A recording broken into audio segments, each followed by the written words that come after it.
the dog DNA test was for the dog. It exposed my wife's decade-long secret. I bought a dog DNA kit for fun, and it exposed my wife's decade-long lie, detonated another guy's marriage, and left me signing divorce papers with a calm smile while keeping the house. Buckle up. Let me paint you a picture. I was just trying to see if our rescue mutt was part corgi, part chaos gremlin. Instead, the app pinged a close human relative match that didn't belong to me. Then the math hit. My kid's biology didn't match mine. 10 years, pancakes, bedtime jokes, all lit like a matchbook. The fallout? Her girls' nights suddenly had a first and last name. His wife found out mid-call, and I learned a new phrase: financial retribution with receipts. I'm not proud of how satisfying it felt. That's a lie. I'm very proud. And before you think I went nuclear first, I didn't. The truth did. But wait, it gets worse. Or better. Depends which team you're on. Our normal was a lie. Here's the life I thought I had. Weekday school runs where my kid would narrate Minecraft lore like an audiobook I didn't order. Saturdays were pancake day. I wore the apron.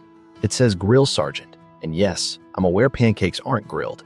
The dog, Bean, was glued to my kid like Velcro with opinions. If my kid laughed, Bean wagged. If my kid cried, Bean flopped onto their feet like an emotional beanbag.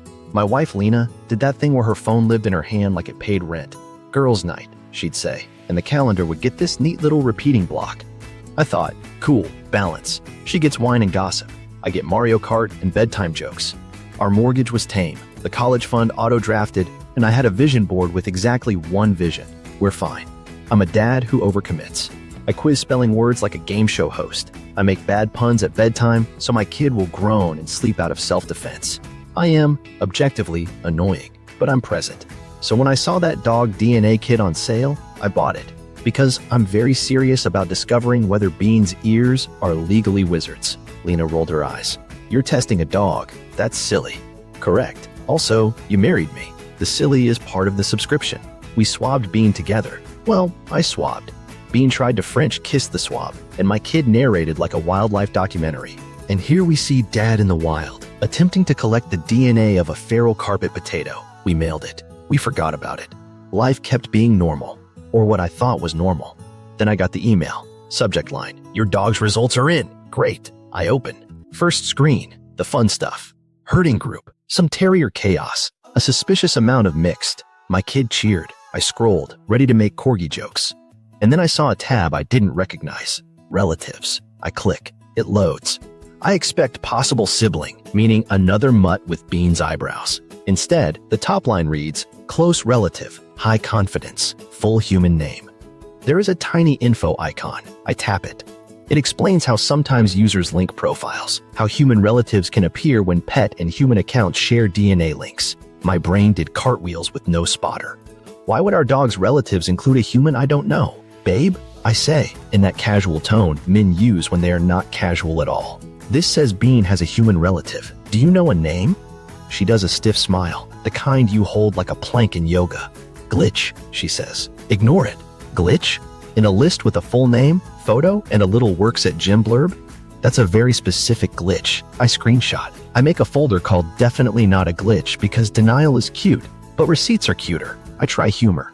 So Bean's uncle is a Chad now? Does he bring protein powder to Thanksgiving?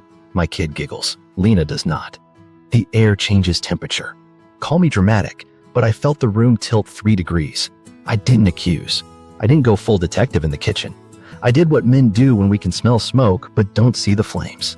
I went quiet and curious. After bedtime, I took the name and searched. Local. Same age as Lena. Public check-ins at a gym I know she joined last year. His rec league nights line up with her girls' nights. There's a fun run photo from 2 summers ago. He's front and center with his bib number like a warrior. Behind him, blurry, is a woman with Lena's ponytail, Lena's running shoes, Lena's everything. Could be coincidence. Could be my stomach dropping through a trap door. I tested the water. Hey, did you ever do that summer 5K by the river? She blinked. Too long. Oh, maybe once. I don't remember. Why? No reason, I lied. The reasons were having a marching band. Here's where I could have blown it up. I didn't. I decided to verify privately. Not because I was scared of the truth, but because I respect documentation. If you're going to accuse someone of detonating your life, bring charts. Also, and this is important, I love my kid, whatever this was. My job didn't change.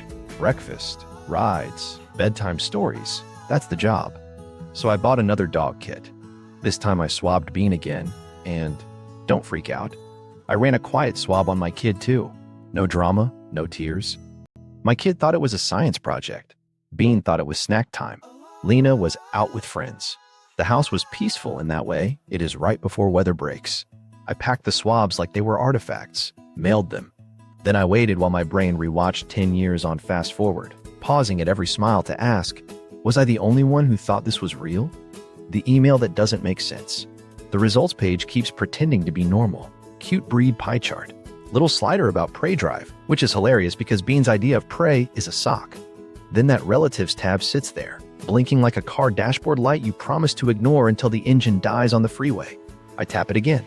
Same top line. Close relative. High confidence. Human name. Full profile. There's even a little badge like active user. Bean has a LinkedIn uncle now apparently. I tap the info icon. It explains how users can link their own profiles to their pets for family grouping. Cool feature. Nightmare in my kitchen. I expand the details. It actually shows shared markers, percentages, a dumbed-down visual that basically says, this person shares a lot of genetic material with your household's pet. My inner monologue goes, how the hell does my dog have a human relative that isn't me? I screenshot again. New subfolder. Oh, come on. I export a PDF because of course I do. If I could notarize my anxiety, I would. Babe? I try, light and breezy, like I didn't just swallow a brick. You sure you don't know this guy? She barely looks up from her phone. Glitch. Right. The kind of glitch that lists his gym, his city, and a profile picture where he's flexing like a protein ad. I want to laugh. It comes out as a cough. My kid asks if I'm okay.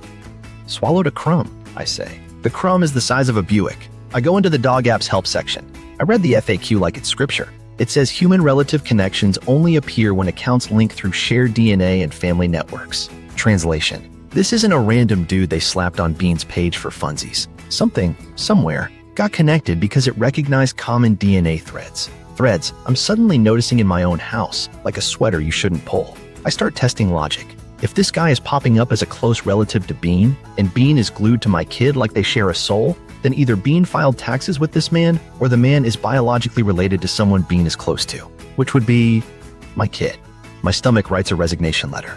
I open the human profile, public enough to show a last name. I Google. He's local. He posts dumb gym memes. He plays in a rec league on Thursdays. The exact night Lena's calendar says girls' night in cheerful purple. My eyebrow leaves orbit. I scroll back through Lena's photos. She's not big on posting, but there's a shoe selfie from a summer 5K. His account has a full-body medal shot, same background arch, same day. It's like those find the differences puzzles, except the difference is my marriage. I pull up our family calendar. I don't accuse. I map. Thursday's cluster. 3 friends' birthdays that match his league finals and post-game bar photos. A chiropractor appointment that happens to be 2 blocks from his gym. I click the location history on my phone app. Hers is private. I'm not an idiot. But I remember the nights she came home with that specific eucalyptus body wash smell, the one she only uses after the gym. The mental bulletin board is getting crowded. I ask a gentle question. Who do you go to the gym with? She laughs a little too high. Babe, random classmates, I don't even know their names. Huh. Names are right there on his jersey. My smile is a coat of paint on a collapsing shed. That night, she falls asleep scrolling reels. I lie awake and stare at the ceiling fan. The math refuses to stop dancing. 10 years. Birthdays. Bean's adoption day. Every girls' night, rinse and repeat. It's not proof, but it's a choir. I go back to the dog app like a man going back to the fridge hoping new food appears. I notice a tiny note, shared matches. I open it. There are 2 suggestions with overlapping networks. One is me, because I linked my profile when I set up Bean's account. The other is that guy again, except now there's a first-degree marker icon I somehow missed before. First degree. Dog to man. Not possible. Unless the dog is a proxy for someone else's DNA in the household. I whisper to the ceiling, no, no, no. I screenshot it all, folder inside a folder. I name one, science says so, because I'm petty. Then I breathe, slow, in, out. The kid's door is open a crack. Bean snores like a tiny lawnmower. The house hums. If I kick down doors now, I risk hurting the only person who didn't choose any of this. So I turn the investigation dial to low heat. I confirm the guy's last name against a public records site. Married. 1 toddler. Wife's Instagram is private, but the bio says boy mom. My chest does a weird tight loose thing. I back out. I make tea I don't drink. I watch the steam vanish and think, Maybe I'm seeing patterns that aren't there. Then my phone buzzes. The dog app pushes a new relative activity notification. Guess who just updated his profile with a new photo at the gym, timestamped during girls' night? I don't believe in fate. I do believe in timestamps. I put the phone down and say it out loud to hear how it sounds. If this is true, the dog just snitched on an entire lie. Bean lifts his head. He thumps his tail once, like, finally, you're catching up. The name with too many coincidences. So I take Mr. Protein Meme's name and do the world's least romantic scavenger hunt. His LinkedIn says sales manager at a gym chain. Translation: he high-fives treadmills for a living. Same city as us. Alumni of the community college Lena swears had terrible parking, which is funny because she apparently found a spot right next to his biceps. I hop to Facebook. Public enough to show softball league nights. Thursdays. Color me shocked. His team name? The Sluggers. Subtle. I scroll and, oh look, there's a group photo at O'Malley's after a win. Background mirror catches a familiar ponytail and the lime green scrunchie I bought Lena in a 2-pack. She called it Too Neon. Sure, and yet there it is, glowing like Chernobyl. Instagram next. He's got a medal shot from that river 5K front and center like he invented running. Behind him, in the sea of blur, a woman with Lena's gait, Lena's armband, and the same ridiculous zebra print socks she swore were lucky. I zoom until Pixels file a noise complaint. My stomach does the spin cycle. I test the room with a soft lob. Ever go to O'Malley's on Thursdays? She shrugs without looking up. Sometimes. Work people. Ah yes, the famous work people softball team called the Sluggers. Did HR approve the jersey? I go quiet, because I've learned my strongest weapon is letting other people fill silence. She starts talking fast. It's just trivia sometimes, like appetizers. Nothing crazy. No one volunteers the appetizer menu unless they're guilty of mozzarella sticks and more. I start playing calendar bingo. I overlay her girls' nights with his league schedule. It's a match so tidy it could pass inspection. 3 rainouts line up with our movie at home nights where she was jumpy, phone face down, laugh lagging by 2 beats. I'm connecting dots like a preschooler, except these dots spell runner-up and husband of the year. I keep it casual. You still going to the gym with that coworker, Jess? Jess moved to Denver last fall. I know because I helped carry the goodbye cake. She blinks. Sometimes. My eyebrows leave for vacation. I noticed little things I ignored before. She got weirdly defensive about me picking up our kid on Thursdays. Said she already promised. Promised who? Jesus? The parking lot? Also, the shift from red lipstick to gym gloss on those nights. I'm not Sherlock, but even my dog is giving me the side eye now. I try a micro joke to keep my voice steady. If Bean's uncle is a Chad, does that make him our holiday secret Santa or secret sinner? My kid laughs from the other room. Lena doesn't. She goes, "Can you not?" Which is wife code for "you're circling the airport, please crash later." I go deeper but cleaner. No snooping through phones. I have timestamps, photos, and a dog app acting like a Maury episode. I check his check-ins. Planet Flex, 6:12 p.m., caption, "Leg day hurts so good." Lena texts me at 6:15. "So sore? Leaving the gym!" Same geotag neighborhood. If coincidence had a saturation slider, we're at neon. I pull up public race results. The 5K lists full names and bibs. He's there. 2 places behind him, Alina M, with our exact last initial and age bracket. She told me she might have done it once. The database says she PR'd that day. Crazy how amnesia clears up in spreadsheets. I ask, "Who's Lena M?" She goes pale and then giggles, which is the worst combo. Could be anyone. Sure, and I could be anyone's dad. We don't play that game. The clincher isn't one thing, it's the chorus. A gym that became trivia. Trivia that became league nights that match rainouts. A 5K that turned into maybe once. A scrunchie she never wore, starring in a bar mirror. And a dog DNA app that keeps shoving Mr. Close Relative into my notifications like he's trying to sell me BSAAs in paternity. I'm not ready to accuse. I'm also not willing to be the chump in my own house. So I decide on a simple, brutal test. Verify without tipping the table. I order a second dog kit because apparently I'm running a lab now. I plan it for a night she's busy. Let the universe pick which busy. There's a moment where I sit on the couch, phone in my hand, and practice the sentence. Tell me I'm crazy. I look at you through the screen and ask it now. Tell me I'm nuts for seeing the puzzle. I'll wait. Because if I'm wrong, I'll eat this entire zebra sock. But the thing about coincidences? They're cute until they rhyme. And every line in my life suddenly has the same beat. Quiet testing, loud answers. I ordered the second kit like I was buying contraband batteries. Rush shipping? Gift wrap option? Absolutely not. It arrived in a box that tried way too hard to be friendly. Discover your pet's family. Buddy, I'm about to. I waited for a Thursday, the sacred night of trivia, softball, and denial. She kissed our kid goodnight, grabbed her gym bag, and tossed me the "don't wait up" line like a frisbee. Cool, I won't. Bean and I set up our lab. I read the instructions out loud in my best science guy voice. Insert swab under cheek for 15 seconds. Bean heard, insert treat, and tried to swallow the Q-tip like it was a churro. We negotiated. I won, barely. Then I went to my kid's room with a smile I practiced in the mirror. "Science project," I whispered. "We're helping Bean learn his family tree." My kid was thrilled. "Do I get a sticker?" 2 gold stars. Open wide. Swab, swirl, done. They giggled and asked if Bean might be part dragon. "At least 50%, I said. Fire breath confirmed. I labeled everything with the intensity of a tax auditor. Dog A, kid B, return envelope sealed like a vault. I walked that package to the mailbox like I was delivering a ring to Mordor. No music, no ceremony. Just a gentle shove and a quiet, "Please don't ruin me." Then came the waiting.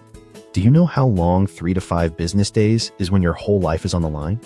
It's a century with Wi-Fi. I cleaned things that didn't need cleaning. I alphabetized spices.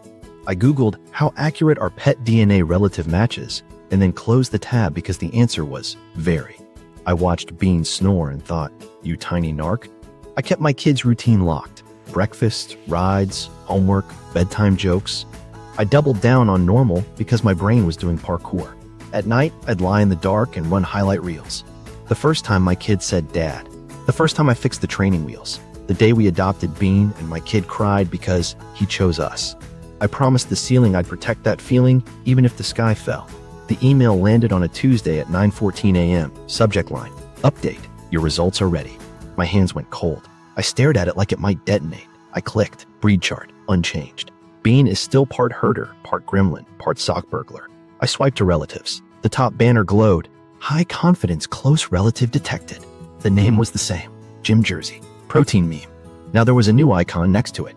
A little family tree with 2 branches tied together. I opened the details. The interface tried to be cute about it. "Looks like someone in your household shares close family with" name. Cute would be if it suggested a playdate. This was a paternity subpoena in emoji form. There were percentages, markers, a little bar that compared household member B to the human account. First degree relative probability, off the charts green. The legend said, "Parent, child, or full sibling." Bean's markers served as the router. My kid's swab, labeled as if it were additional pet context, bridged the connection.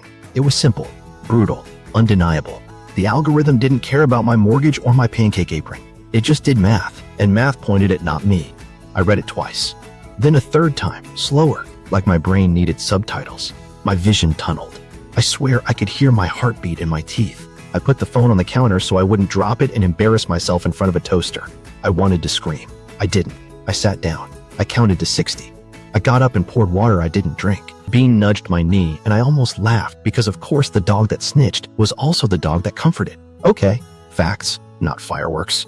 I exported the data, PDF, screenshots with timestamps. I wrote a plain language summary to myself like I was prepping a court filing. Household member B, kid, shares first degree with name. Household member A, me, does not. Therefore, biofather is name. It looked like a grocery list for heartbreak. I thought about calling her right then. Bad idea. She'd spin. She'd cry. She'd make me the villain for checking. No, calm beats chaos. I texted her, "How's your day?" She replied, "Busy. What's up?" Nothing. Everything. I pulled a notebook and made a plan. Step 1. Confront with restraint. Present data first. Questions second. Accusations never. Step 2. Protect the kid. No drama in front of them. Step 3. Lawyer up before emotions do. Step 4. Document, document, document. If I've learned anything from assembling IKEA, it's that the extra screws matter later.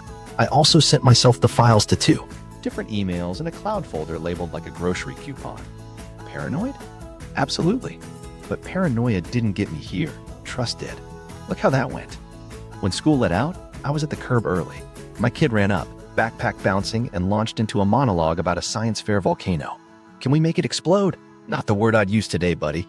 "We'll do the safe version," I said, and meant it about everything. We played fetch with Bean, we made tacos, we laughed at dumb commercials. I tucked my kid in and told the same terrible pun I always tell. They groaned on cue. Routine is a raft in a storm, and I was clinging to it. My phone buzzed at 9:02. "Home in 10, she texted. Perfect. I looked around our kitchen. pancake pan, school calendar, dog hair tumbleweed in the corner, and felt something like grief and something like resolve. I stacked the printouts. I put the phone face down. I inhaled, exhaled, and told myself, you don't have to raise your voice when the truth is this loud. The night I asked straight. Dinner was tacos because I didn't trust myself with knives and roast chickens. She walked in at 9:12, kissed the air near my cheek, and said, "Smells amazing," like she'd just met me at a food truck. I kept my voice steady. Eat first? Because I wanted her belly full when the floor dropped. We sat. Crunch. Salsa. My kid told her about the volcano and I high-fived like a normal dad. After bedtime, I wiped the counter 3 extra times, then set my phone and the printouts on the table like coasters for a conversation. She clocked the stack. "What's all that?" I met her eyes. Calm, not kind. "Do you know a guy named—" I said his full name. "From the gym?" She froze.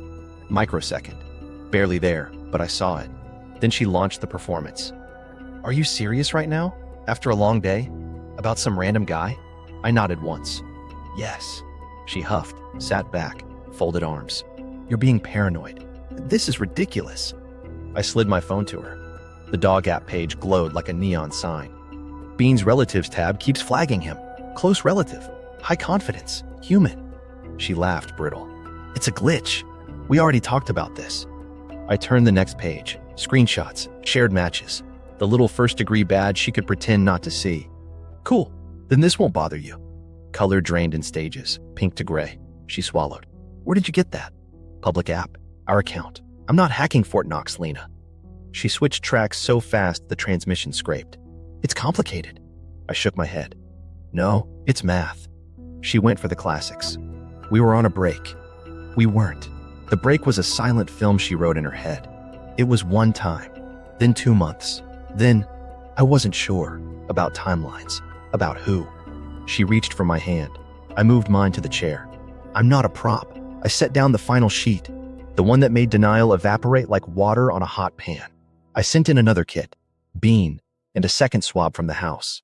I didn't say who. She knew. She exhaled a sound that wasn't quite a word. "You tested our child?"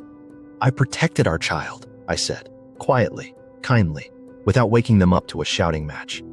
Tears came, not the ugly sobs of regret, the pretty glisten of someone building a case. "You violated." "Stop," I said, soft. "Say you didn't sleep with him." She pressed her lips together and shook her head. That nodding shake people do when every answer is a trap. "It's not that simple." "It's exactly that simple." I tapped the page. First-degree match. He's the biological father. Silence. The kind that makes the fridge hum sound judgmental. Finally, she whispered, "I didn't know for sure." "How long?" She stared at a knot in the table. "Since the beginning. I thought it was you. Most days, I wanted it to be you." "Not an answer," I said. My voice surprised me. No thunder, just weathered wood. She folded, words tumbling like cut rope. "It started before we got serious. We hooked up, then we stopped. I found out I was pregnant. You were the one who showed up. You were the one who stayed. I told myself the dates lined up. And then I saw the eyes, and sometimes I wondered. And then I couldn't go back because I didn't want to lose what we had." "What we had," I repeated, tasting how flimsy it sounded next to lab results. "And the Thursdays? The league? The gym?" She winced. It was a mistake that kept going. It felt safe to keep it in the same lie. I don't know. I'm not excusing it." I leaned forward, elbows on table. "Did he know?" Her face flickered. "No, I never told him." "So you lied to 2 families at once," I said. "Efficient." She cried harder. "I'm sorry." "I believe you're sorry," I said, and I meant it in the useless way sorry is.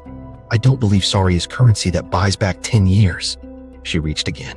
"Please, don't do anything rash. We can fix this." I almost laughed. "I'm not rash. I'm spreadsheets." I gestured to the stack. "Here's the plan. We tell the truth. We keep the kid out of the blast. We get a formal test to close the loop. We get lawyers to draw the lines. No yelling. No scenes." She blinked. "Lawyers?" "Yes. I'm not staying married to a story you wrote without me." She swallowed. Can we wait? Talk to a counselor?" "We can bring a counselor the paperwork," I said. "But the math doesn't do therapy." She stared at her lap. "I never wanted to hurt you." "Then stop," I said. "Stop lying. Stop spinning. Start telling me names, dates, and anything that touches our kid's life. She nodded, small and jerky. Okay. Thursdays were softball, sometimes hotel. The 5K was him. I told him I was married. He said it was casual. It wasn't about you. It was exactly about me, I said. I was home. We sat in the quiet. Bean shuffled from under the table and put his chin on my knee like a furry notary. I scratched his ear. Thanks for your service, officer, she sniffed. What are you going to do?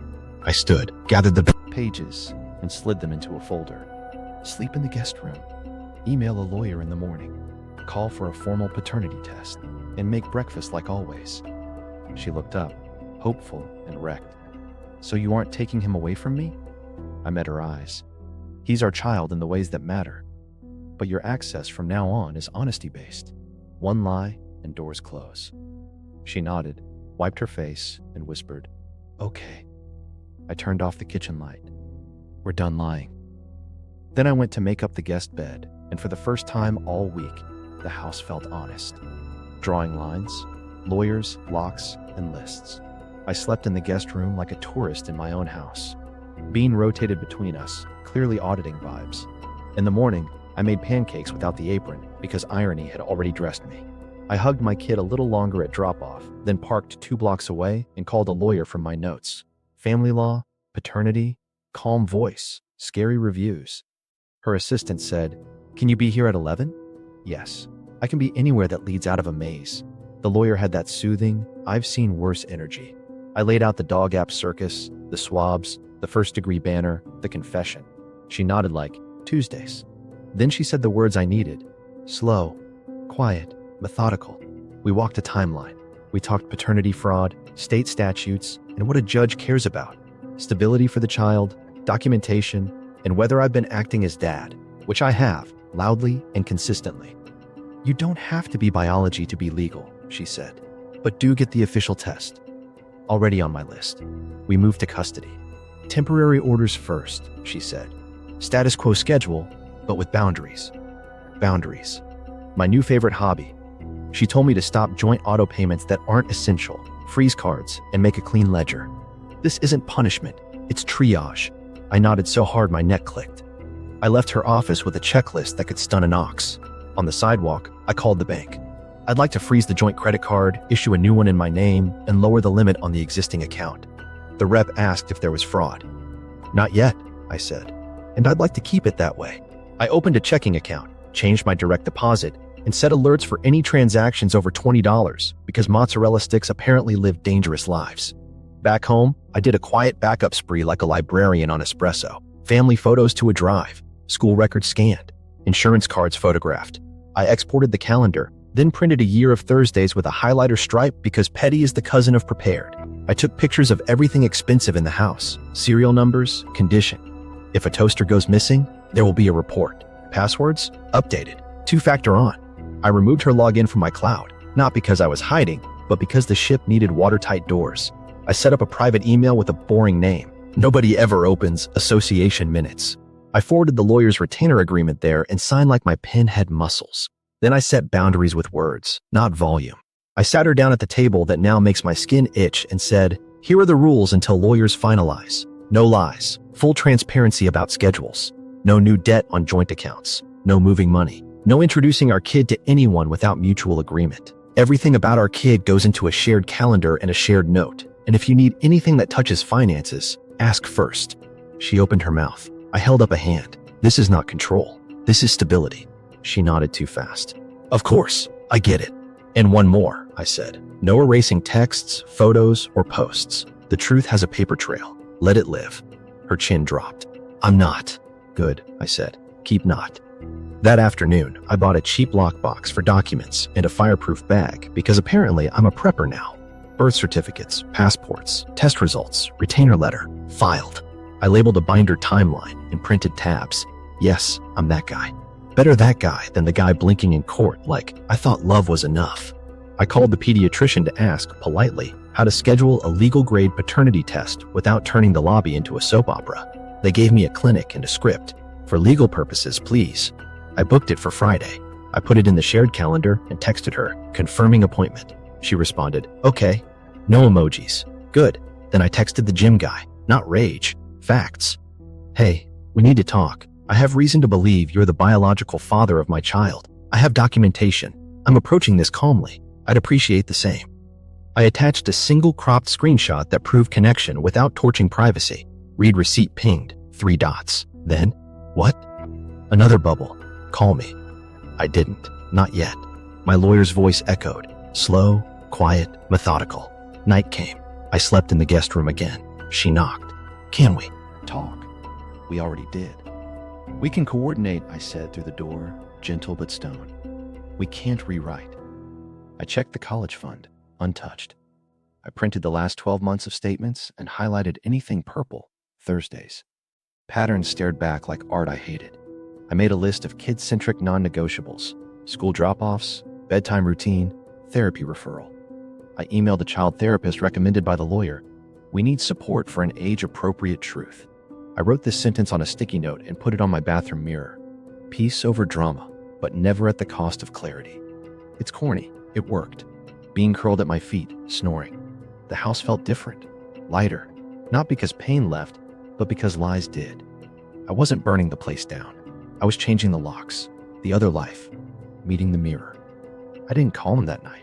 I slept, if you can call staring at a wall sleep. In the morning, after drop-off and a pep talk to Bean about not narking on anyone else, I texted Jim Jersey again. Today, noon, neutral place. Coffee shop by the courthouse. Bring your calm voice. He replied, I'll be there. No emojis. Good start.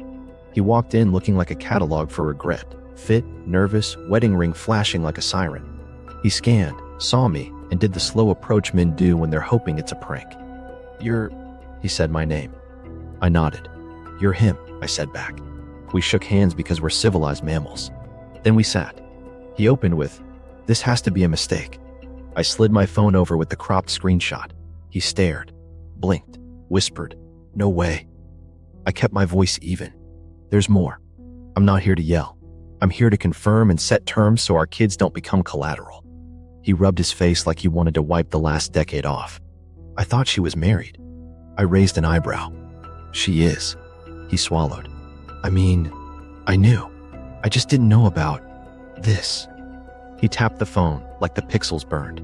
I laid it out in plain words. I did a quiet test. It connected my kid to your account through our dog's profile. I have the official paternity test scheduled Friday. He shut his eyes, opened. I have a wife, he said, and a son. I nodded. I know. I did minimal digging. I'm not here to blow up your life for sport, but I also won't carry your secret. He nodded like his neck hurt. Does she know? He asked, meaning my wife. Yes, I said. We had the talk. It wasn't cute. He winced. Did she tell you how long? I let the silence hang. He filled it. It was off and on, before she got serious with you. Then later, stupidly. I didn't know about a kid. If I had, he stalled. We both knew ifs were cheap. I took a breath. Here's where I'm at. I'm dad. I've been dad since day one. That doesn't change. If the test says what we think it will, you're biologically father. That gives you responsibilities before it gives you rights.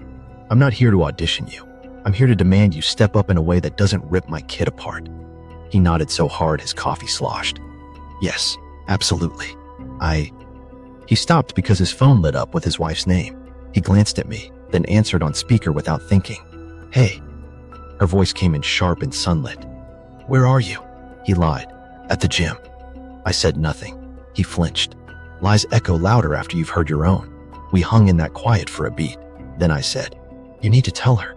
Not about me, about the possibility. Today. He stared, pale. She'll leave me. I shrugged a little. Maybe. Mine's leaving too. But the difference between a man and a coward is who you protect first. He nodded, eyes glassy. You're right. He swallowed. I'll tell her. He wiped his face and added, I'm sorry. It wasn't performative. It was small and honest, like a torn bandage. I accepted it without grating. Apologies don't fix math, I said, but they make the room less poisonous. We set ground rules like two guys negotiating a ceasefire. No contact with my kid until after the legal test and a therapist plan. All communication through a shared email thread with timestamps. No surprise visits. No social media. No just dropping by at school. He agreed to everything fast, like agreeing could rewind tape. Then I emailed him a sanitized packet, the crop, the calendar for the test, the therapist's info, my lawyer's contact. I CC'd my own counsel because daylight is my new love language. He read it all like he was memorizing a punishment. What do I tell my wife? He asked. The truth, I said, preferably with a chair nearby. He stood to leave, then sat again, then stood. Can I ask, is your kid okay? I softened. They're great. They don't know the word paternity. They know pancakes and bedtime stories. We're keeping it that way as long as humanly possible. He nodded, biting his lip like a teenager. Good, he said. They deserve that. He left.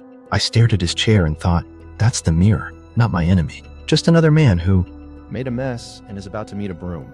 I texted my wife. Met him. He knows. Tell your therapist you'll need extra tissues. She replied, did you threaten him? I typed, no, I gave him homework. At 4, my phone rang again. Unknown number. It was his wife. She didn't yell. She breathed fire quietly. Is it true? She asked. I didn't gloat. I don't know yet. The formal test is Friday. I sent him proof of what I have. I'm sorry you're in this. She was silent, then said, thank you for not lying to me. I told her the clinic name and the date. You deserve facts too. That night, their house erupted by proxy. My phone lit with messages I didn't answer. I took my kid to the park. We threw a ball for Bean and pretended the world was small. On the walk back, my kids slipped their hand into mine. That's the whole point. I didn't swing first. The truth did. My job is to steer, the table with too many truths. We booked a neutral spot, the conference room at the therapist's office. Beige walls, tissues in little pyramids, chairs that say, we're not taking sides, we're from IKEA. It was me, Lena, Jim Jersey, call him Mark, and Mark's wife Ellie, who walked in looking like a hurricane in a blazer. Ground rules first, because chaos needs a leash. No yelling, I started. No blame monologues. Facts only. We're here for the kids, not points. Mark nodded like he'd practiced in the mirror.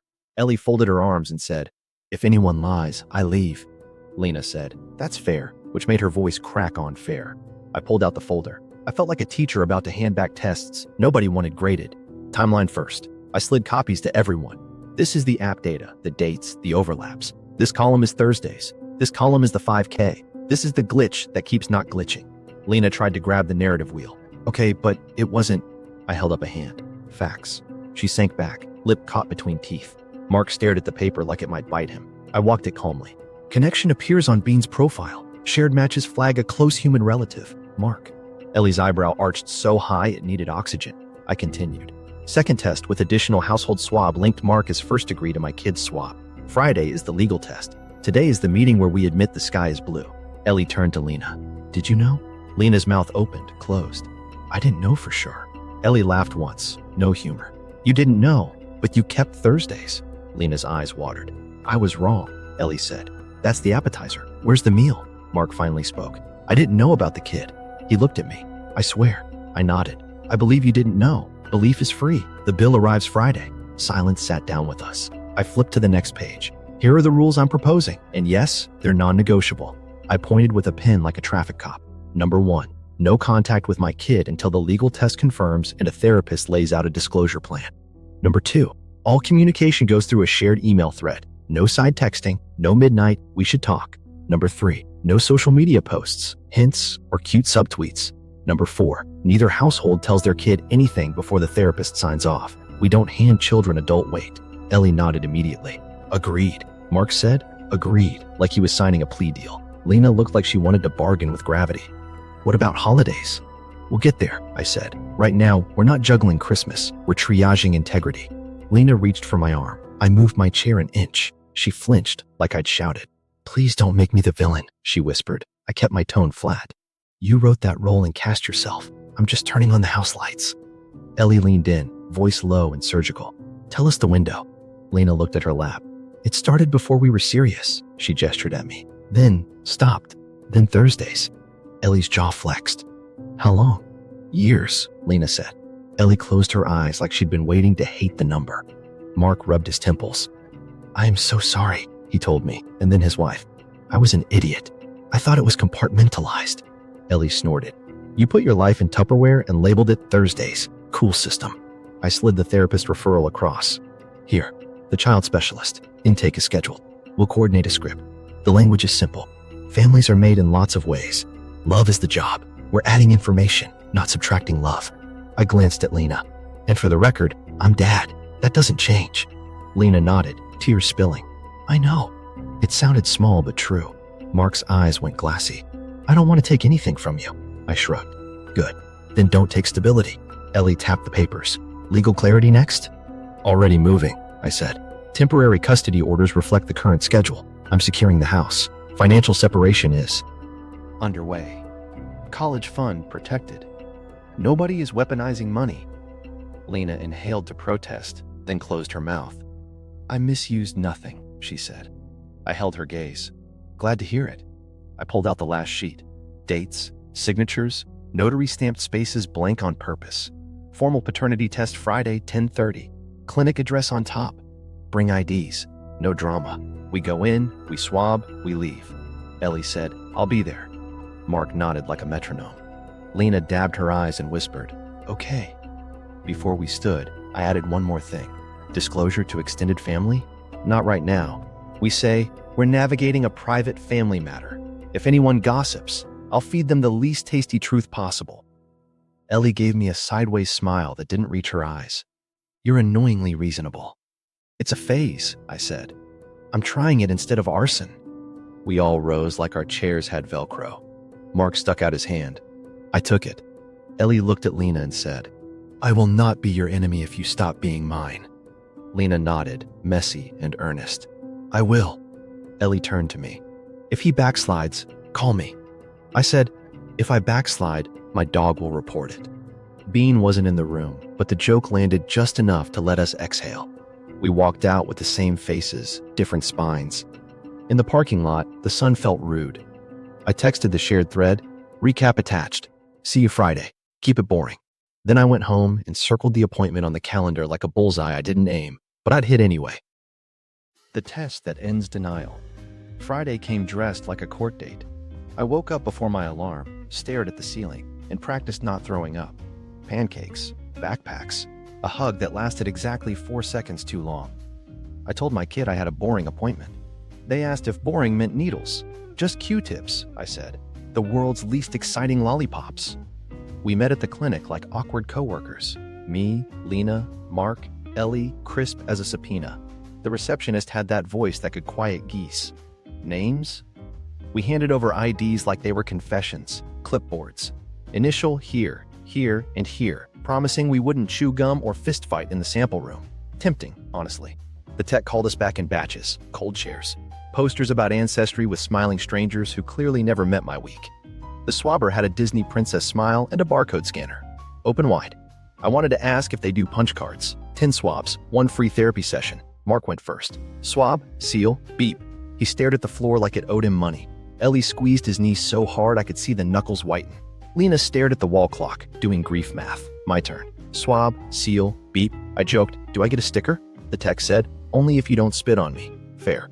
They brought my kid in at a separate time, by design, so nobody linked anything in their head. The tech handled it like a pro. Gentle voice, quick hands. My kid walked out triumphantly holding a lollipop they'd definitely bribed out of somebody. Told you. Q-tips, I said. They shrugged. All business. Cherry. Back in the lobby, silence gathered like dust. Ellie finally broke it. Timeline for results? The receptionist said, 3 to 5 business days. I laughed once, a short, broken thing.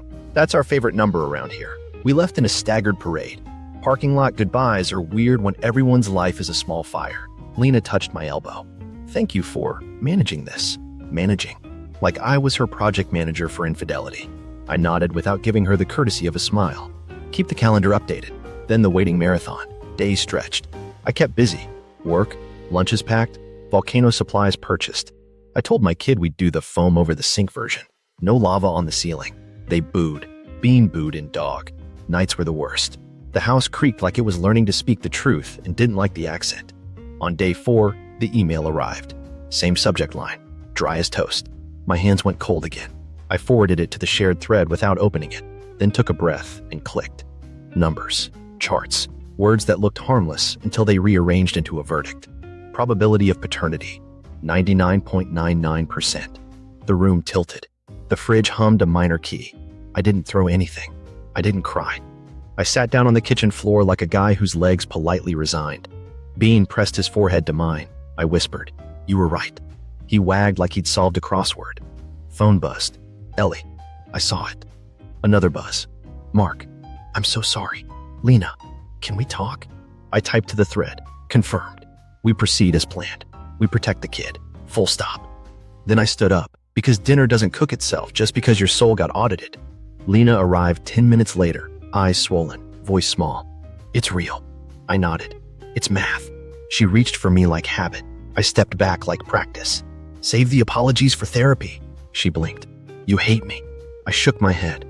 I don't have time to hate you. I have a kid to love. Mark called. I answered on speaker with Ellie listening on his end. I heard her breathe. Tell me what you need, he said. Responsibility, not heroics, I said. We follow the therapist's plan for disclosure. You contribute financially without playing dad cowboy. You do not introduce yourself at school, ever.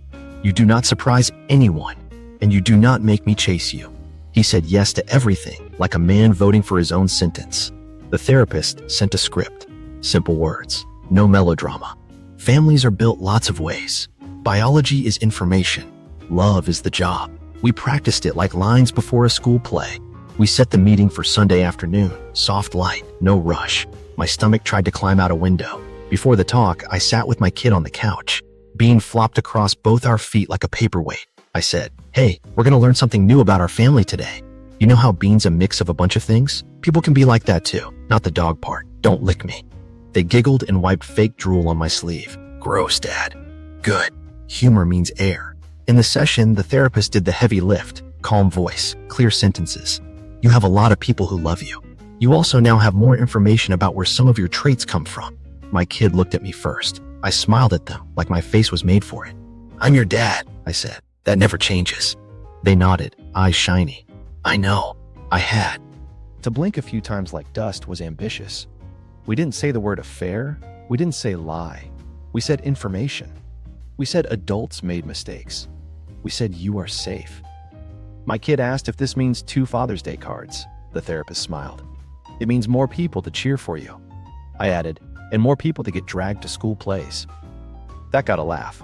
Laughs are handrails, legal gears engaged in the background, temporary custody orders filed, support math started, property lanes marked. My lawyer sent bullet points. I sent yeses. The house? Mine under the prenup clause for infidelity. College fund? Untouchable and verified. My spine? Installed apparently.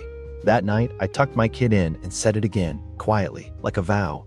I'm your dad in every way that counts. They squeezed my hand. You always were. Bean snored. The room felt steady. Outside, the email still existed. Inside, the job didn't change. Breakfast tomorrow. Rides? Bedtime stories. Love is the job. And I don't miss shifts. Financial karma? Itemized. Here's where karma puts on a suit and brings spreadsheets. My lawyer and I walked through the prenup like it was a treasure map with booby traps labeled infidelity. Clause 12C. If cheating is confirmed by third-party evidence or admission, marital equity rebalances. Guess what the paternity test in her own words are? Third-party evidence with jazz hands. Translation. House equity tilts my way. I don't throw a party. I change the locks. Politely. We filed to enforce the clause. Lena's lawyer tried emotional context. The judge prefers written contract, signed here. House to me. Her name off the deed in exchange for a clean buyout of precisely $0 because the clause offsets. She keeps her car, her personal savings, and her dignity if she stops trying to expense bad decisions. I'm not cruel. I'm exact. Next item, misused funds. I pulled 12 months of joint statements and highlighted Thursdays like a football playbook. Hotels with names that pretend to be vitamins. Bar tabs at O'Malley's that could fund a field trip. Gym charges doubled on nights she trained. My lawyer sent a letter. Reimbursed joint account for non-family expenses tied to the affair. It wasn't a moral judgment. It was math. She negotiated the total down by proving which receipts were group outings. Fine, we itemized. Mozzarella sticks are innocent. Sweet 214 is not. College fund? Locked. I moved it to a 529 with me as owner and my sister as contingent.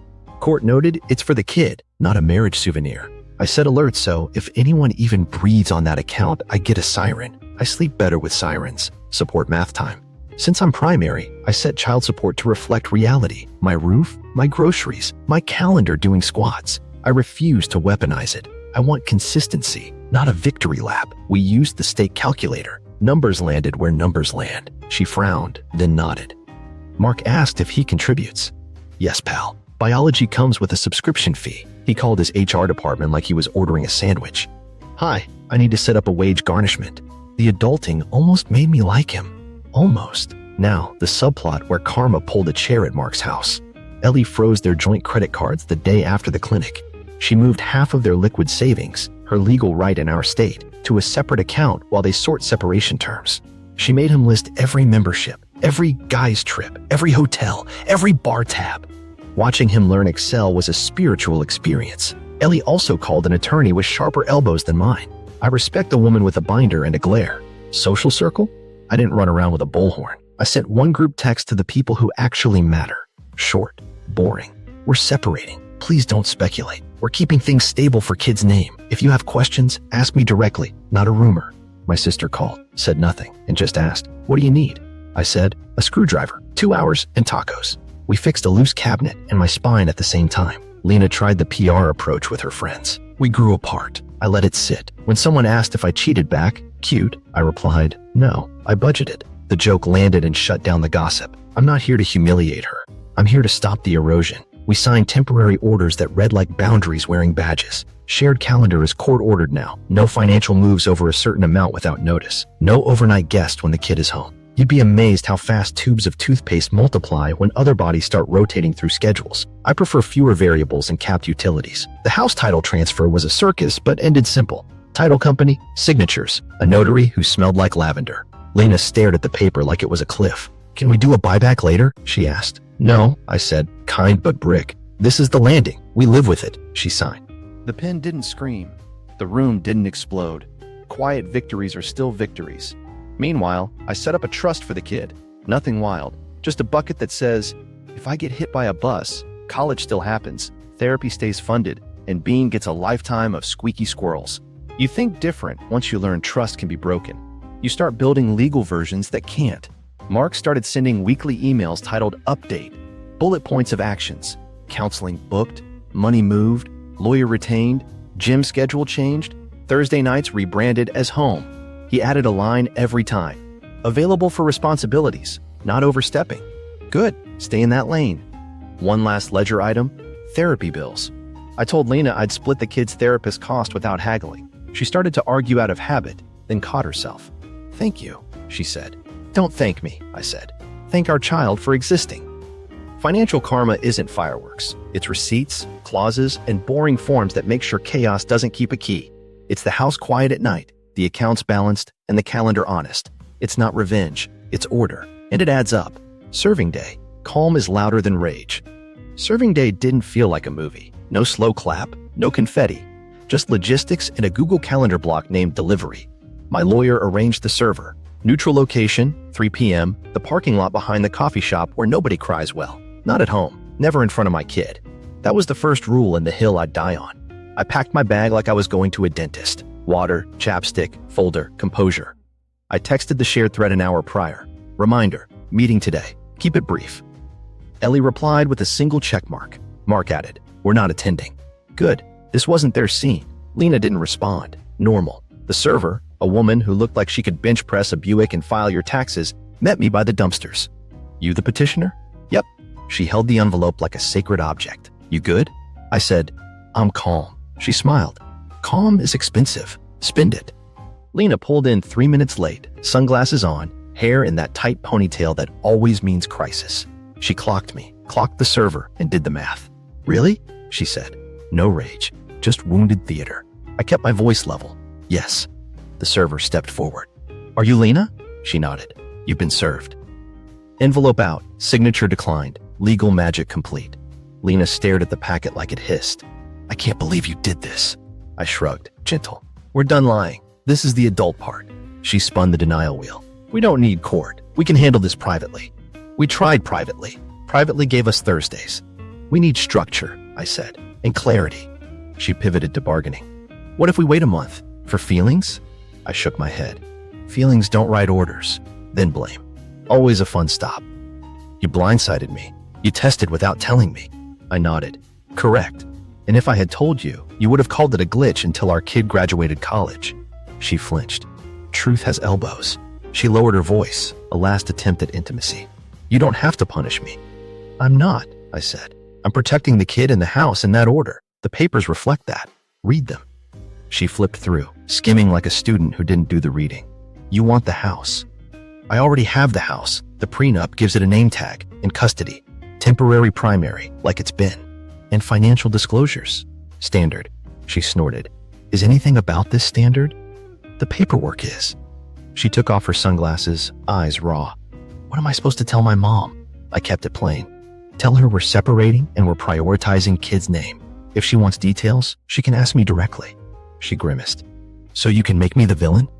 I don't have to, I said. The math did. 2 teenage baristas wheeled a trash bin past us, trying not to stare.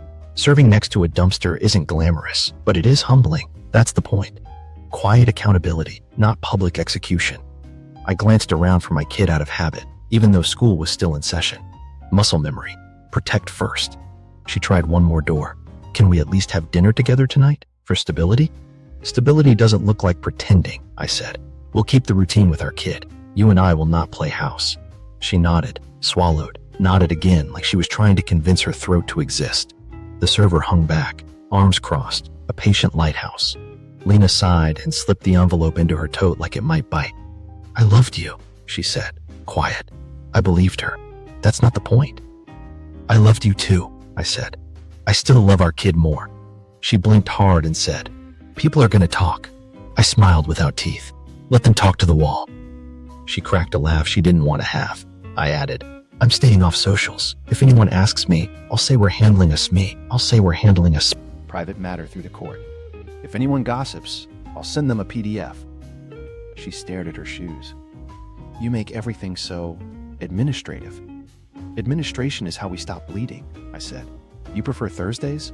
I prefer forms. She almost said sorry. I watched it form and die. Fine. Save it for therapy. As she turned to go, she paused. Are you taking Bean? Bean lives where the kid lives, I said. No custody battle for a dog who eats socks. Bean is already on the schedule. We all are now. She left. The server looked at me, measuring. You did good, she said. No fireworks. Fireworks scare kids, I said, and dogs. She nodded once like a coach. Heard. She jogged off to serve someone else's mess. Tuesdays. I got in my car and didn't drive immediately. I breathed. I texted my sister. Paper served. She replied, dinner at 6.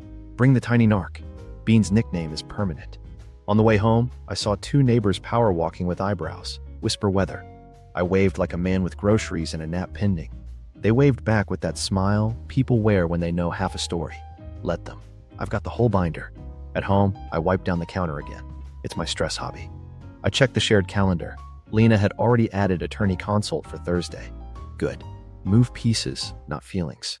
I picked up my kid. We did homework. Bean failed to catch a single ball, and I cooked pasta. When Lena arrived for her evening slot, I texted from the driveway. He's ready inside. Timer on the stove for dinner. She texted back, thank you. I didn't reply. Peace costs less than drama, pays more than revenge. After bedtime, the house exhaled. I sat at the table, opened my laptop, and scanned the docket email from my lawyer. Case number assigned. Timeline set. It felt boring in the best way. The storm was still outside. Inside, we had lists, locks, and a dog who snored like a tiny engine. Calm one. It always does, if you let it. Rebuilding what matters. The morning after serving day, I woke up to a house that didn't lie. It creaked the same, but it felt lighter, like we aired it out. I made lunches. PB&J cut into the shape of something vaguely star-adjacent, and packed a note that said, "You're my favorite scientist." My kid rolled their eyes and pocketed it like treasure. Wins come small and sticky. We built a new rhythm. Alarms at 7. Backpack checks. Volcano parts in a tote labeled chaos. Bus stop jokes became our daily cardio. I do 3 classics. Why did the tomato blush? Because it saw the salad dressing. Boo. What do you call cheese that isn't yours? Nacho cheese. Worse. Then a new one. What did Bean say after he swallowed a sock? This tastes like laundry. We groan together. Tradition is glue. Afternoons, I block 30 minutes for kid noise. No chores. No emails. Just drawings, spelling lists, Lego catastrophes. I put my phone face down and actually leave it there. like a trust fall with myself. If a notification explodes, it can wait. The world doesn't hinge on my thumbs. My kid does. I emailed the therapist and asked for extra support the first week post results. She slid us in for Wednesday. I told my kid, we're going to talk to a feelings coach. They said, do we get belts like karate? I told them therapists hand out invisible belts for breathing and telling the truth. They liked that. Me too. We turned Bean into our emotional service goblin. Morning walks, rain or shine, 10 minutes around the block. Bean investigates every leaf like it owes him rent. My kid narrates. That one looks suspicious. Agreed. We throw the grossest tennis ball known to man. I pretend it's fine. It's not fine. It's family. Dinner shifted from what's fastest to who chops the carrots. My kid wields a butter knife like a surgeon with no fear of consequences. Bean supervises from floor level, collecting what gravity donates. I put on music and keep the volume low. Loud will come from other places. Our kitchen can be a hush with onion sizzles. I called my sister and said, we need a village. She replied, ours has street parking. She shows up on Tuesdays with lasagna and no commentary, plays cards with my kid, and leaves me a grocery list that says things like real coffee and treat yourself fruit. Neighbors wave us in for backyard s'mores. They offer chairs. They don't ask for the director's cut of my life. Chairs beat microphones. I grieve on a timer. After bedtime, 20 minutes to feel like a busted canoe. I set my phone timer, sit with it, and let my chest do that collapsing, expanding thing grief loves. When it buzzes, I write one sentence in a notebook. Today we laughed at the nacho joke. Or, the volcano didn't stain the ceiling. Evidence that we're doing more than surviving. I say no to chaos carbs, late night doom scrolling, drive-by arguments, just one drink texts. When Lena pings with a paragraph at midnight, I reply in the morning with 3 sentences and a calendar link. When Mark over-apologizes, I send him back to the shared email thread like a bouncer with a clipboard. Systems hold when people wobble. Age-appropriate honesty stays the rule. If my kid asks, is Mark my dad? I say, he's your biological father. I'm your dad. You get both truths, and we make them gentle. They nod and ask if we can still do pancakes on Saturday. Obviously, with sprinkles. Because rowboats need confetti sometimes. School, blessedly, is normal. I give the teacher a heads up. Family shifts. Watch for focus dips. She nods and hands me a newsletter about the spring play. My kid wants to audition for tree number 4. I tell them trees are the backbone of any production. Bean will attend rehearsal from the car, where his opinions are loud and legally irrelevant. I build tiny rituals on purpose. High five at the door. 2-page bedtime story. No negotiating the page count because chaos loves loopholes. A whisper at lights out. You are loved, safe, and annoying in a charming way. They whisper back. You're loud, safe, and bad at jokes. We're fine. Sundays, we meal prep. I teach the sacred art of the breakfast burrito. My kid rolls one that looks like a tired scroll and declares it perfect. It is. Bean steals a shred of cheese and acts like he committed high treason. When the house is finally quiet, I sit with tea that I actually drink. I write one line to future me. You chose boring. It worked. I look at the calendar. Therapy, school, court dates cordoned off like construction zones, and the empty spaces where a life can breathe. Love isn't DNA. It's pancakes made the same way every time. It's rides on rainy mornings. It's the stupid nacho joke told again because it lands. It's being asleep across 4 feet like a furry seatbelt. It's my kids snoring down the hall while the dishwasher hums, and me choosing to be the person who keeps the lights warm and the doors quiet. The final boundary and the quiet win. We saved the last boundary for dessert because it's the one everyone chokes on, rolls. I emailed the shared thread a simple sentence. Going forward, we separate dad from biological father in writing, in schedules, in school forms, and in our mouths. No quotes around dad because I'm not a museum exhibit. Mark replied, agreed. Lena typed, that feels harsh. I wrote back, feels are valid, forms are law. Send. We met with the therapist to codify it. She drew 2 circles that overlapped like awkward planets. Parenting time, she said, tapping my circle. Stability. Then Mark's circle. Biological connection. Age-appropriate involvement. The overlap, kid-centered events that are planned, not vibes. We put dates to that. First meet up with Mark, a short, therapist-facilitated hang at a park. No introductions beyond first names, no labels yet. My kid sets the pace. If they pull back, we stop. If they lean in, we schedule the next step. Nothing freighted, nothing rushed. An escalator, not a catapult. I wrote the co-parenting plan like a menu. Entrees, school, health, holidays.